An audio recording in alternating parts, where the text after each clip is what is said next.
Hello and welcome to Animals and Aquatics. I'm your host Ryan, a certified occupational therapy assistant, and today I want to do a short follow-up on a few episodes back about finding your perfect practice location.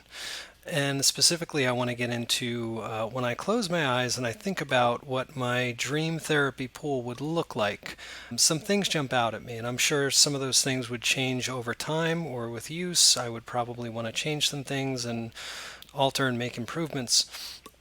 But just from a baseline of where I'm at as a practitioner, there's some things that kind of jump out that I would envision in my ideal therapy pool.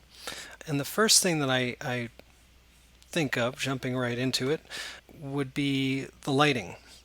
And so with lighting, I'm even going to include contrasting the floor and the walls and having high contrast materials there so that a lot of the kids that we work with have visual spatial deficits and also some sensory challenges that are affected by visual perception. And when we have that high contrast, we can more clearly define the barriers, the borders of the room. I think that could help to ease maybe some of the discomfort or help the kids orient themselves as far as where they are.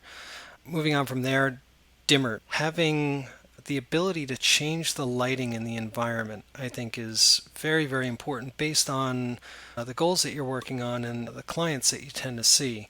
So we had an interesting episode a few weeks back where we actually lost power in the facility that we're at, and we were able to continue along with our sessions despite losing power. And some kids that normally struggle to transition into the sessions had very, very good sessions in the decreased lighting. They were much more relaxed, and it was kind of a game changer as far as working with those kids and really helping them. And even some kids who were much higher functioning, with the lower lighting, they were able to relax a lot more, whereas previously they were unable to. I know one kid who really just can't sit still for 20 seconds. Then with the lighting being low, I was actually, after we got into the session for a little while, I was able to actually get him to go supine and do a little bit of spinal mobilization with him, and it was really cool. And I'd never seen him that relaxed in a session, so it really kind of switched on my idea of how important it is to be able to control the lighting in the environment. With the high contrast materials that we were talking about, really being able to, part of that is also a safety concern. Just to jump back to that real quick, being able to see potential obstacles or tripping hazards, but also to mark the barrier, the borders of the water itself. I think that could also be helpful, especially when we're working on safety awareness and things of that nature.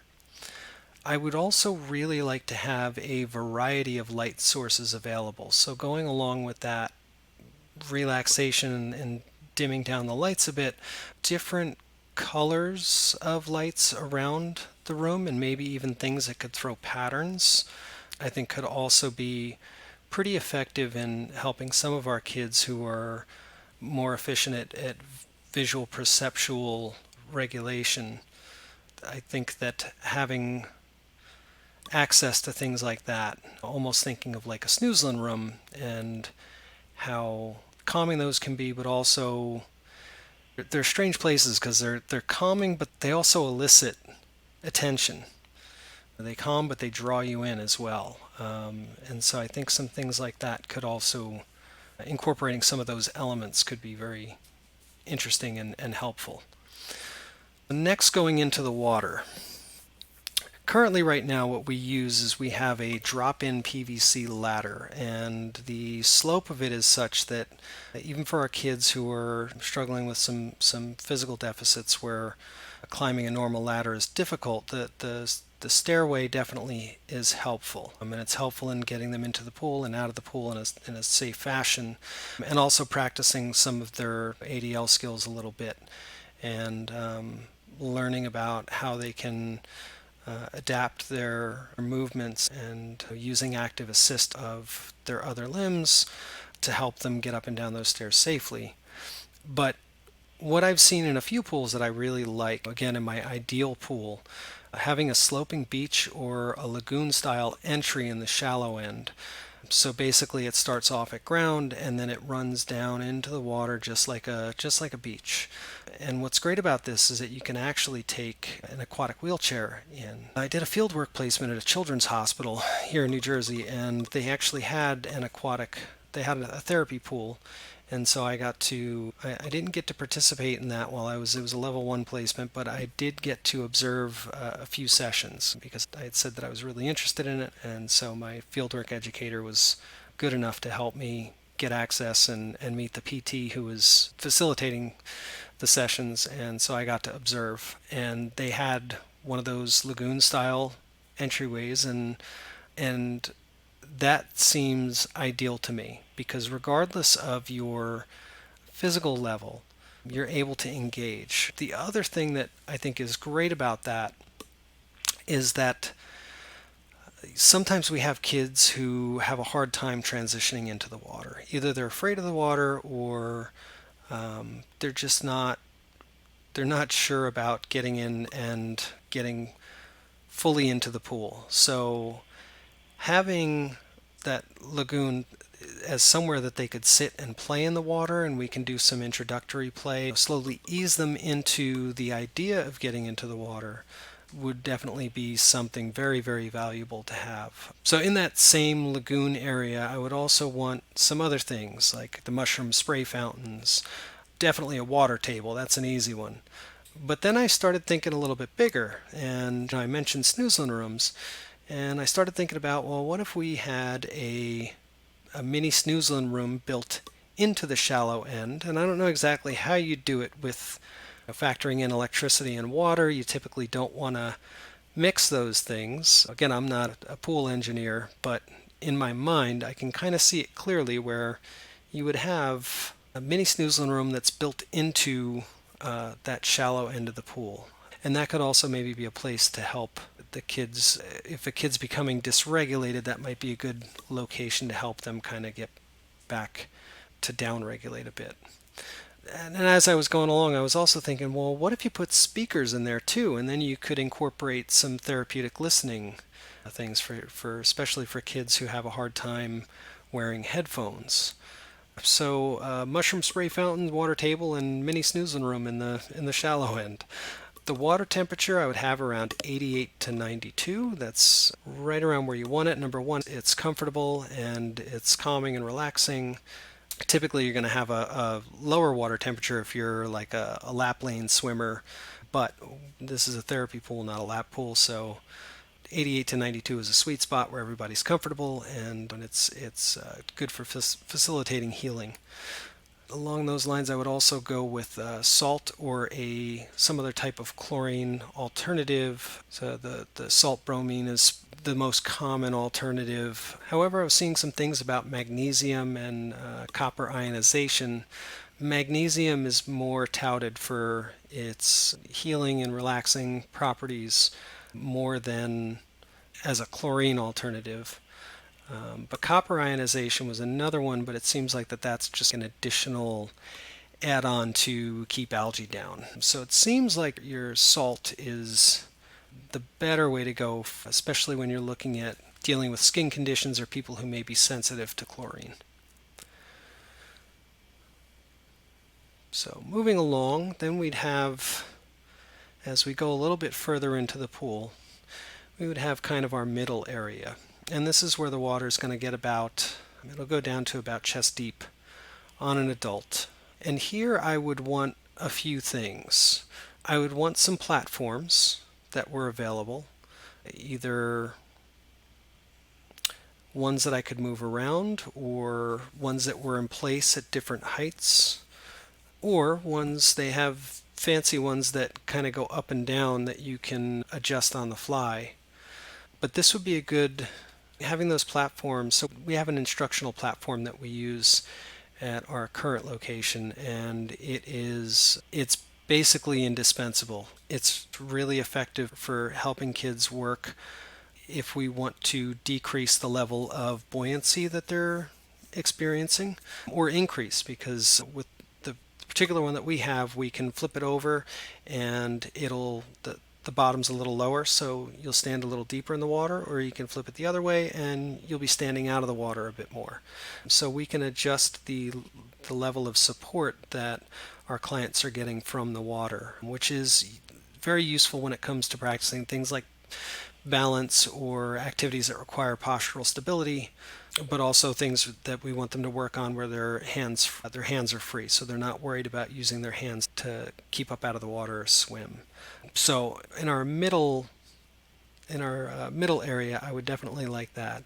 I would also like to have a permanent stairwell put in that is at about the same slope or grade as the one that we currently use, so to again make it more accessible, but also to not eliminate that skill set of working on coordinating your movements to get up and down the stairs or exit the pool safely using the stairway.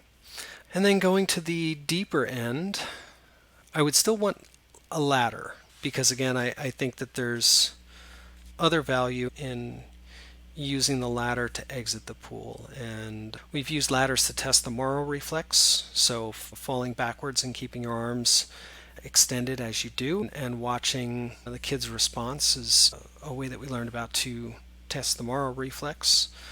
But also that it's a different reciprocating movement to climb a ladder than it is to use a stairway. That's a different challenge level. So I would still like to have that in the pool. I'd still like to have access to that.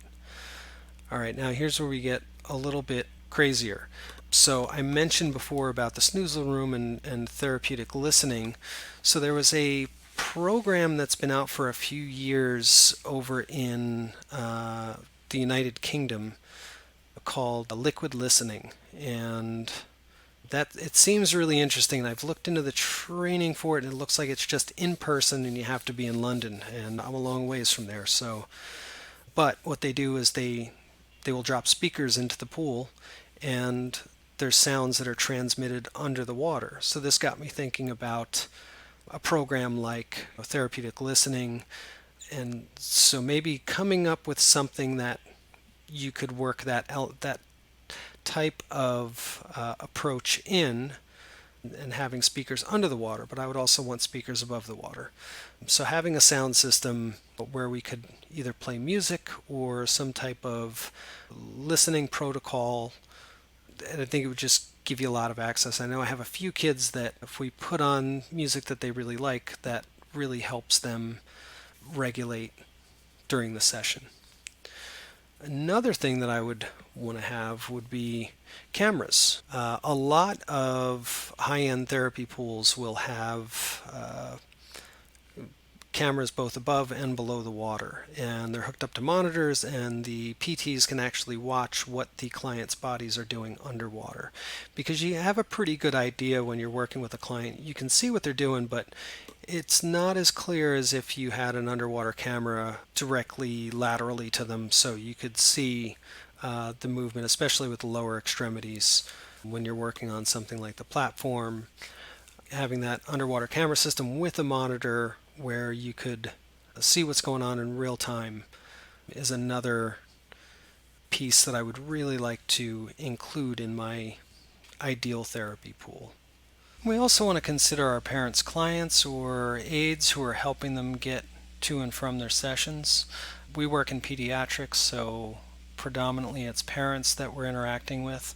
I know for us that especially early on in our relationships, the parents are pretty involved, especially in the pool. I'll invite the parents to participate in the sessions, and for a few reasons. Obviously, because it can help the child to feel a bit more comfortable initially, but also it gives me some insight into the dynamic between the parent and the child, and can maybe help me understand a little bit better how to help them. So while some of our parents are fairly active in the sessions, a lot of them also will just sit in the bleachers and they'll either watch the sessions or they'll be doing some work or on their phone. Sometimes, honestly, I think the parents are just glad to have a little bit of a break and they know that somebody is working with their child to help them and they can just kind of kick up their heels a little bit. So, as well as having some furniture on the deck, I think also having a separate observation room where there's a large window that they can view into the pool area and they can watch the session, but they're also outside of it and they can sit in and use the Wi-Fi and just hang out for a bit. I think that's also important. So from adjustable lighting and spray fountains to shallow end sensory spaces, high-tech gizmos and doodads, video recording and sound systems, these are some of the things that kind of bounce around in my head when I think about what my ideal, my perfect, my Powerball aquatic therapy pool would look like. I hope you guys enjoyed. I hope it gave you some food for thought and got you thinking about what your own ideal therapy pool would look like. We'll catch you on the next episode.